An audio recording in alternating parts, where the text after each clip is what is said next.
Thank you for having me. My name is Nathaniel Pawlowski from Canada.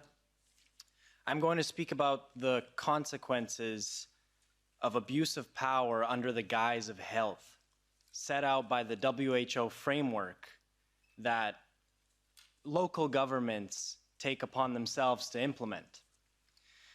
I'm the son of Pastor Artur Pawlowski, who you will hear in just a minute.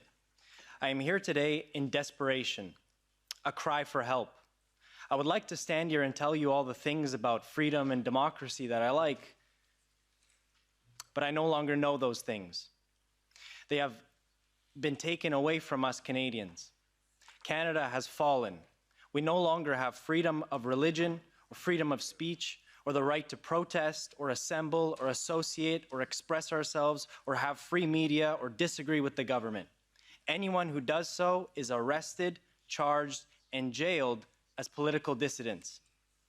My father was just found guilty of inciting mischief for giving a sermon to the truckers when they went and stood for our rights in 2022.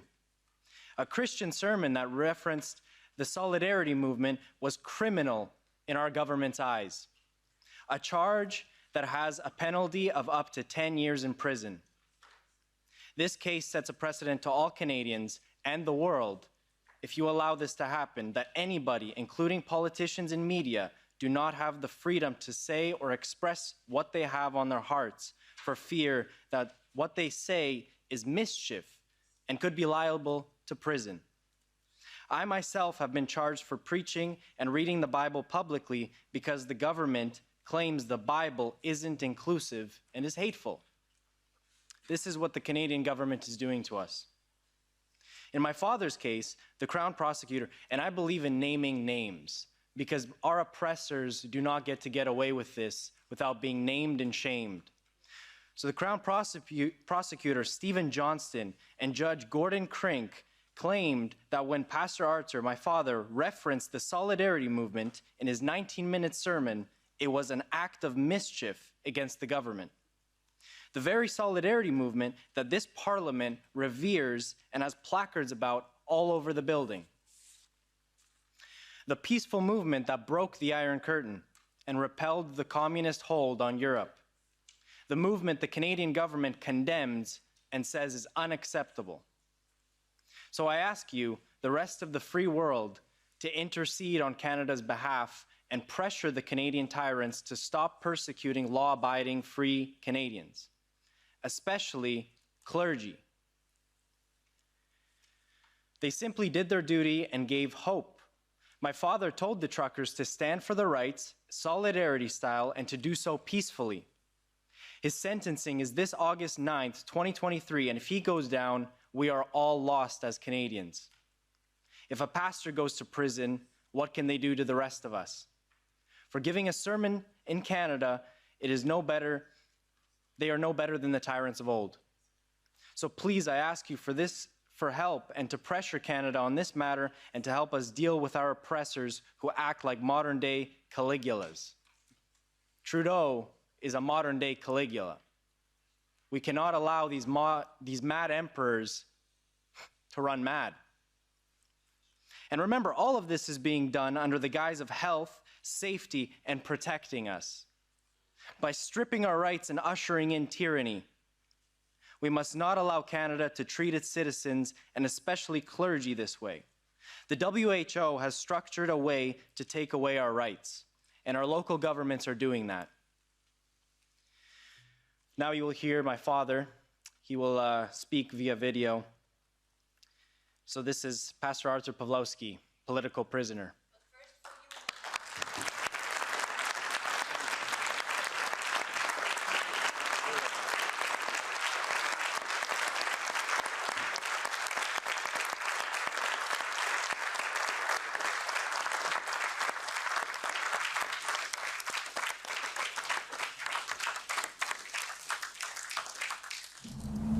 I am Artur Pawlowski, born behind the Iron Curtain in Poland, crushed by the iron fist of oppression.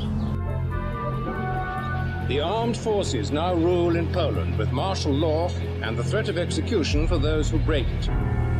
do wojskowej dyktatury.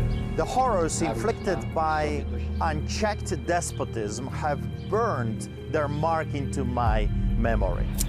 The December of 1981, when martial law turned our cities into shadows. The biting winters when the quest for bread met with empty shelves. The silenced voices of cutting forest. These memories led me to vow, never again would I bow to tyranny, never again would I let freedom's voice be muffled. This promise guided me to Canada, a beacon of liberty. You can keep it. I have a court order that says your actions are illegal. Back off, respect my rights. Freedom is more than a word. It's a measure of our humanity, courage, and determination. It's a cost borne by soldiers, journalists, and volunteers. We are providing necessity. But when the shadow of tyranny found me again, denying me the right to serve the needy, disregarding its own rules, I remembered, never again. After receiving new enforcement powers for public gatherings Thursday, Calgary police have arrested Arthur and David Pawlowski. Get out of this property. Immediately get out. Premier of Alberta right now declared that protesting is illegal. So when I opened my church in the protest against the government overreach, I spent 3 days in jail for my crime of opening the church in a free and democratic society.